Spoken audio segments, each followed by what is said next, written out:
아합의 이야기를 듣고 있습니다. 어제 우리 보았던 나봇의 포도원 이야기를 보았죠. 나봇이라는 참 순진한, 그죠? 그리고 힘이 없는 한 농부의 이야기. 그러나 그 이야기를 완전히 짓밟아버리는 이 아합과 이세벨의 이야기를 어제 보았습니다. 오늘은 그 이야기가 실제적으로 이제 완성되는 참 뼈아픈 장면이 연출되고, 그 후에 하나님께서 이에 대해서 대응하시는 모습을 보게 되는데, 오늘 이 말씀을 보면서 저는 이제 세 가지가 생각이 났어요. 첫 번째는 힘, 이 세 가지의 힘에 대한 생각이 났는데, 첫 번째는 어떤 것이냐? 바로 악의 힘입니다. 악의 힘. 이스라엘을 다 통틀어서 가장 악한 사람으로 표현되는 사람이 몇 사람 있는데, 그 중에 대표적인 사람이 계속적으로 욕을 먹는 여로보암이라는 사람이 있습니다. 그는 이스라엘의 어쩌면 하나님이 아닌 다른 방식으로 하나님을 섬기게 만든, 그죠? 한마디로 우상 숭배의 길을 열었던 사람이라고 볼 수 있고, 또한 남자는 여로보암이라면 여자는 누굽니까? 이세벨이라는 이 여자입니다. 온갖 계략을 써서 하나님의 나라를 완전히 엉망진창으로 만들어버리는, 이 여인은 정말 그 악의 여인이죠. 악의 화신이고, 그럴 수밖에 없는 게 오늘 말씀을 보면은 없는 죄도 있게 만들고 있는 죄를 아예 더 크게 만들어버리는 사람이라고 할 수 있습니다. 우리 함께 13절의 말씀을 같이 한번 읽어보도록 하죠. 시작. 때에 불량자 두 사람이 들어와 그의 앞에 앉고 백성 앞에서 나봇에게 대하여 증언을 하여 이르기를 나봇이 하나님과 왕을 저주하였다 하매 우리가 그를 성읍 밖으로 끌고 나가서 돌로 쳐 죽이고. 아합이 머리 싸매고 있으니까 왜 그러냐고 물어봤겠죠. 저 포도를 너무 갖고 싶어. 내가 갖게 해줄게. 아주 쉽게 합니다. 어떻게 해요? 없는 죄를 만들어 버립니다. 여기 보니까 나봇을 높은 곳에 이렇게 앉혔다고 얘기를 하고 있죠. 여기 말하는 이제 높은 곳에 앉혔다는 것은 어떤 뜻이냐면, 그 환란이 이게 닥치거나 기근이 오거나 이럴 경우에 이스라엘에서는 어떤 일이 있었었냐면 하나님 앞에 함께 모여서 금식하고 회개하는 일이 있습니다. 예를 들어서 미스바 대성회라든가 이런 것들이 있는데, 아마 그러한 모양을 따온 것 같아요. 3년 반 동안 비도 안 오고 여러 가지 문제가 있었으니까 이 나봇의 포도원에 있는 이스라엘 사람들 함께 모아서 뭔가 대성회를 하게 한 거죠. 그리고는 금식하게 만들고 이 문제가 도대체 어디서부터 왔는지를 아마 조사를 했을 겁니다. 그럴 때 이 나봇이라는 사람을 억울하게 그 죄의 중심으로, 죄인대로 그 사람 때문에 이러한 모든 일이 일어나는 것처럼 몰아가기 시작하죠. 그래서 이 불량자 두 사람, 가짜 두 사람이 나왔다. 한마디로 이 불량자라는 것은 두 증인이 있어야 한 사람의 그 죄가 입증이 되거든요. 그러니까 없는 죄를 꾸며대기 위해서 만든 사람이고, 그래서 나봇은 없는 죄를 꾸며서 만드는 거기서 영락없이 죄인으로 당하게 됩니다. 그 죄는 어떤 죄였습니까? 하나님을 저주했다. 왕을 저주했다. 여호와 하나님을 저주하니까 이건 십계명을 어기는 거고, 십계명을 어길 경우에는 돌로 쳐 죽이라는 말씀을 당하게 될 수밖에 없죠. 그래서 이 나봇은 나가서 돌로 쳐서 죽임을 당하게 됩니다. 없는 죄도 있게 만드는 게 악이에요. 뿐만 아니라 이 이세벨은 어떤 일을 했습니까? 26절에 보면 이런 말씀이 나오는데요. 우리 함께 같이 한번 읽어보도록 하겠습니다. 시작.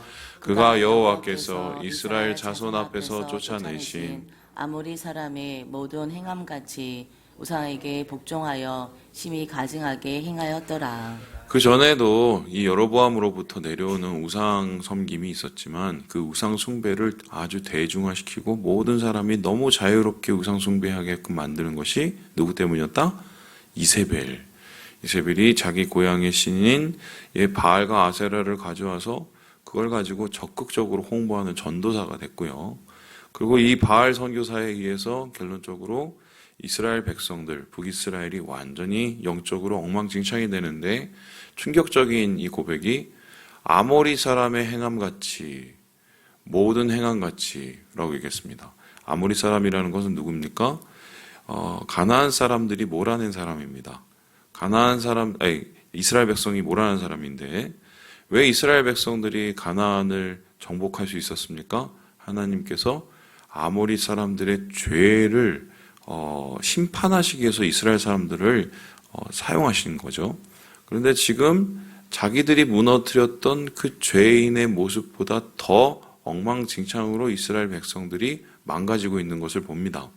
이렇게 해서 결국 이들은 결국 이 땅에서 쫓겨날 수밖에 없었는데요. 악이라는 건 그래요. 없는 것도 없는 죄도 있게 만들고 있는 죄도 아주 최악으로 만들어버리는 이런 악의 힘이 바로 오늘 본문에서 나타나고 있는 거죠. 그런데 이 악은 아무 곳에서나 이루어지진 않습니다. 예를 들어서 한번 보세요. 예를 들어서 우리 파리가 꼬이는 곳은 어떻습니까? 파리가 꼬일 만한 뭔가가 있는 곳이죠. 그리고 더러운 곳, 그죠? 지금 똑같은 일이 벌어지는데 이 악이 번성하고 악이 뭔가 힘을 가지려면 재료가 필요해요. 그 재료가 뭐냐? 바로 탐욕입니다. 그래서 이 본문에는 동시에 이 악의 힘과 악의 힘이 가능하게 하는 탐욕의 힘을 보게 되는데요. 예, 우리 함께 16절의 말씀을 같이 한번 읽어보도록 하겠습니다. 16절입니다. 시작. 아합은 나봇이 죽었다 함을 듣고 곧 일어나 이스라엘 사람 나봇의 포도원을 차지하러 그리로 내려갔더라. 이세벨이 괜히 있었던 게 아니죠. 아합 때문에 있었습니다. 나봇을 괜히 죽인 게 아닙니다. 아합이 포도원을 갖고 싶었기 때문에 죽인 겁니다. 이 아합이 포도원을 차지하는 방법은 되게 재미있는데요.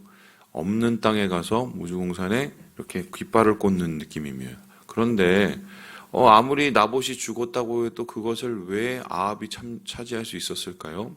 법률이 그렇습니다. 범죄자의 그 땅, 유산은 국가의 기속이 되게 돼 있어요. 그러니까 지금 나봇은 죄인이기 때문에 그 죄인의 죽은 그 유산을 국가가 갖게 돼 있습니다. 그러면 그 당시에 국가라는 것은 누굽니까? 바로 아합이죠. 그러니까 너무 자연스럽게 이 나봇의 포도원을 쟁취하고 마는 이런 모습을 보게 되는 거죠. 그의 마음속에 있는 탐욕이 그를 악한 사람과의 상종함으로 만들어버리고 그리고 결론적으로 이 악한 모든 일을 함께 이루어가는 하나님에 대한 대적자가 되게 만들어버린 겁니다. 그런데 여기에 대한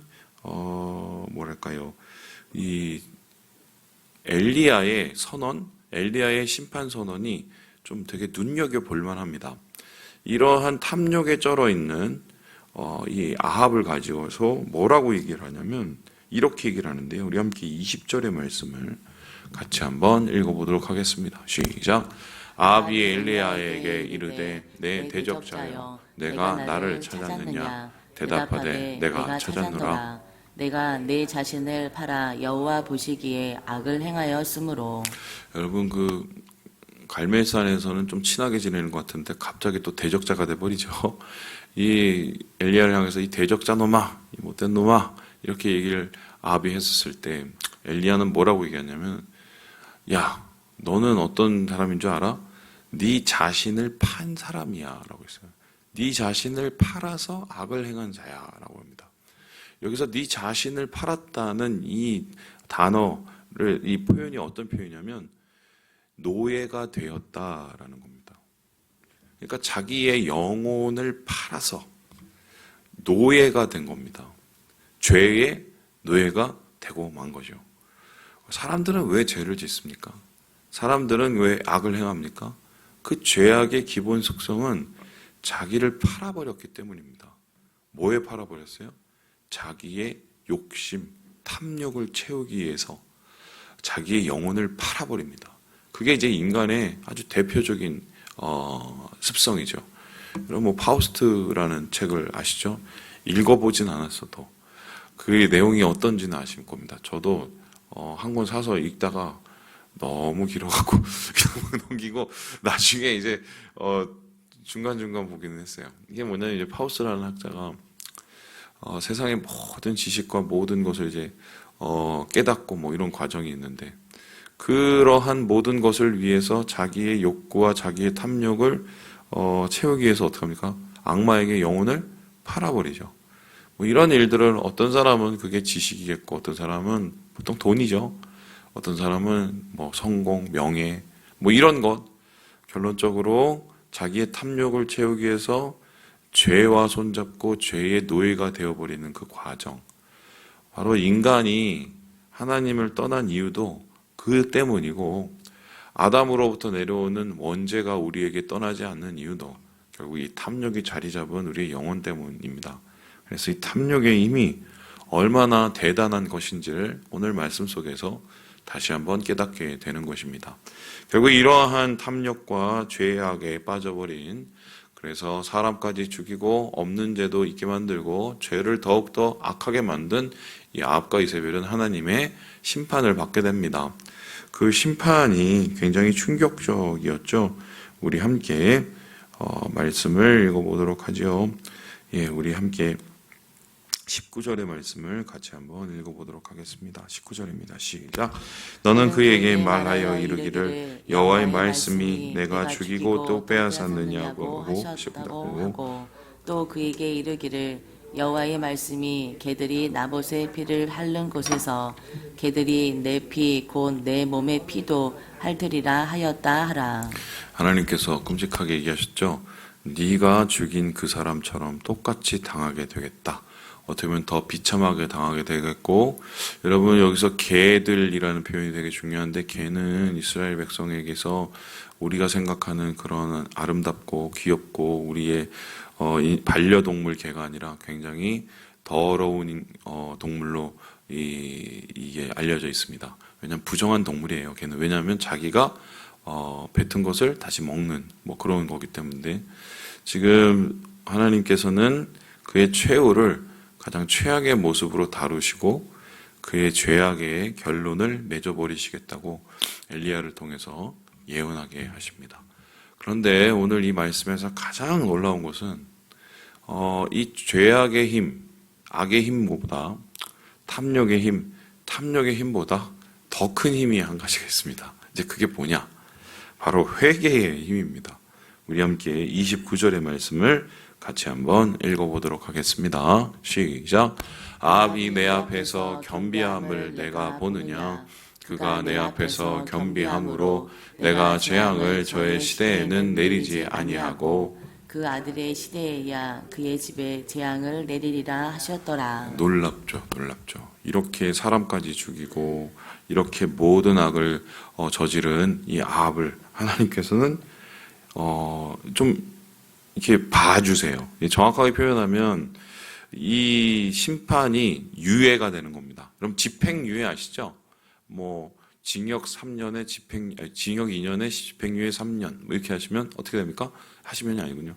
그럼 죄를 져서 2년 동안 징역을 살아야 되는데 그 벌을 3년을 유예시키는 거잖아요. 그러니까 3년 안에 별일이 없으면은 그 죄가 까지잖아요. 그죠? 이게 유예를 시키는 건데요. 지금 하나님께서는 이 아합의 죄를 유예를 시켜 주십니다. 그래서 네 때는 안 일어나고 네 다음 때에 일어나도록. 그러면 이걸 하나님께서 아합의 죄에 대해서 내가 이 죄를 꼭 나중에 다 갚겠다는 소리가 아니라 만일에 그 다음에 아들도 하나님에 대해서 이렇게 겸비함을 가지고 회개함을 가지면 그 죄가 또 어떻게 돼요? 유예되겠죠. 그러니까 하나님의 도대체 우리로서는 상상조차 안 되는 그 긍휼, 그 회개를 하나님께서 바라보시고 그것을 통해서 죄를 유예해 주시는 이 장면을 보게 됩니다. 그러면 하나님께서 뭔가 마음이 움직이셨다는 건데 하나님의 마음을 움직이게 했던 아합의 행동은 어떤 모습이었을까요? 우리 함께 27절의 말씀을 같이 한번 읽어보도록 하겠습니다. 시작. 아합이 이 모든 말씀을 들을 때에 그의 옷을 찢고 굵은 배로 몸을 동이고 금식하고 굵은 배에 누우며 또 풀이 죽어 다니더라. 죽는다고 그러니까 심각한 거죠. 그러면서 왜냐하면 봤잖아요. 엘리야가 말한 대로 된다는 거를. 뭐 3년 반 동안 비 안 온다니까 비 안 왔죠. 비 온다니까 비 오죠. 그리고 하나님께서 하늘에서 불 내린다니까 불 내리죠. 다 본 거예요. 그러니까 엘리야가 그렇게 야 너는 이제 끝장이야 라고 얘기해서 그때부터 이제 고민하기 시작한 겁니다. 그래서 이 사람이 진심으로 회개한 것 같진 않아요. 그런데 여기에 대해서 좀 심각하게 고민을 하고 거기에 대해서 뭔가 뉘우치는 아유 내가 나봇의 포도를 내가 왜 뺏었을까 막 이런 후회를 한 거는 같아요. 그런데 하나님께서는 이런 모습조차도 불쌍히 여기시고 어떻게 해요? 죄를 유예해 주신다는 겁니다. 회개의 힘이죠. 회개의 힘. 기도를 하나님 앞에 막 드릴 때 어떤 기도는 하나님이 금방 응답해 주시고 어떤 기도는 되게 하나님께서 늦게 응답해 주실 때가 있어요. 많죠? 그렇죠? 여러분 제가 목사가 돼서 이제 살아보고 우리 성도님들의 삶을 이렇게 옆에서 지켜보고 함께 그 일을 좀 해결하고 이런 걸 보면서 느낀 게 있습니다. 알게 된 게 어떤 것을 하나님께서는 빨리 해결해 주시고 어떤 것을 하나님께서는 좀 늦게 해결해 주실까요? 혹시 아세요? 제가 보니까 예를 들어서 이런 겁니다. 하나님 지금 이게 주의 일을 하려고 그러는데 이런 게 없어서 이게 참 힘듭니다. 주님 이 물질도 채워주시고 기회도 열어주시고 이런 기도는 되게 쉽습니다. 진짜 해보세요. 내가 정말 주님의 일을 막 하려고 하고 내가 주님을 위해서 뭘 하려고 하고 그래서 어떤 물질이나 어떤 부대적인 것들이 필요해서 하나님 앞에 그거를 달라고 구하잖아요. 그거는 되게 쉽습니다. 되게 쉬워요. 진짜 쉬워요. 그런데 기도를 막 죽도록 해도 안 되는 게 있습니다. 정말 너무 느리게 되는 게 있어요. 그게 뭔지 아세요? 사람에 관련된 일이에요. 예를 들어서 어떤 분이 있습니다. 어떤 분인데 하나님 저 인간 좀 하나님 좀 해결해 주세요. 하나님 저 인간 좀 뉘우치게 해주시고 저 인간 좀 돌아오게 해주시고 저 인간 좀 변화받게 해주시고 저 인간 좀 하나님 마음 알게 해주시고 이런 기도는요 정말 느립니다. 정말 느려요. 제가 오죽했으면 정말 때려치웠습니다. 그 기도를 하다가 누군지 말을 못하고요. 저하고 굉장히 가까운 분이었어요. 근데 때려쳤어요. 야 진짜 더 이상 못 해먹겠다. 더 이상 못 해먹겠다. 네. 포기하고 저 사람은 안 된다. 때려쳤어요. 한 15년? 예. 그분이 나중에 돌아왔습니다. 한 3차례 되게 얻어맞고 크게 얻어맞고 돌아왔어요. 제가 그때 느꼈던 게 뭐냐. 첫 번째, 야 정말 하나님이 하시긴 하시는구나. 제가 그걸 느꼈고 두 번째, 왜 이렇게 오래 걸릴까 생각해 봤어요. 긍휼 때문에 그래요. 긍휼 때문에. 우리 생각에는 하나님께서 막 사람을 막 이렇게 저렇게 사람이 어떤 존재냐면요. 이게 하나님이 하신 일이고 이게 자기가 지은 죄라는 것을 알면서도 거기에 대한 하나님이 행하시는 일이라는 걸 알면서도 그래도 안 뉘우치는 게 사람입니다. 남욕할 거 없어요. 우리도 사실 그렇습니다. 근데 하나님이 얼마나 대단하시냐면 그래도 끝까지 설득을 하세요. 정말 어떤 분이 그런 식으로 해서 정말 영락 없이 그냥 간 거면 정말 하나님께서는 그 긍휼을 끝까지 베푸신 거예요. 저는 그렇게 생각해요. 왜 지독한 인간들이 오래 살까? 오히려 얼마 전에 저하고 가까운 찬양사역자인 형님이 한 분 돌아가셨거든요. 젊은 나이에. 하나님 사역하는 사람들은 왜 하나님께서는 좀 빨리 데려가실 수 있어요. 근데 그 이유가 보면 하나님께서 그래도 남겨놓고 회개시키려고 그런 것 같아요. 누군가가 그 사람에 서 기도를 하는 거죠. 그래서 나중에 이런저런 병고를 겪고 돌이켜서 회개하고, 그죠? 아니면은 진짜 자기 죄에 씹혀서 죽고 뭐 이런 건데. 그래요. 하나님의 긍휼이 그렇게 크시기 때문에 그런 기도는 정말 느려요. 사람이 그렇게 악하거든요. 근데 중요한 거는 뭐냐? 하나님이 그래도 일하고 계시고 그래도 하나님이 이루어가고 계신다는 거. 예. 세상에서 제일 힘든 게 사람 변하는 겁니다. 예. 그렇게 하나님께서 열심을 다하셔서 우리를 오늘 이 자리로 초대하신 거고요. 예, 말씀을 마칩니다. 예, 주님의 큰 사랑, 큰 은혜, 큰 긍휼 생각하시면서 포기치 마시고 하나님 안에서 은혜를 구하시고 오늘 살아가시는 우리 모든 형제 자매들 되시길 주님의 이름으로 축원합니다.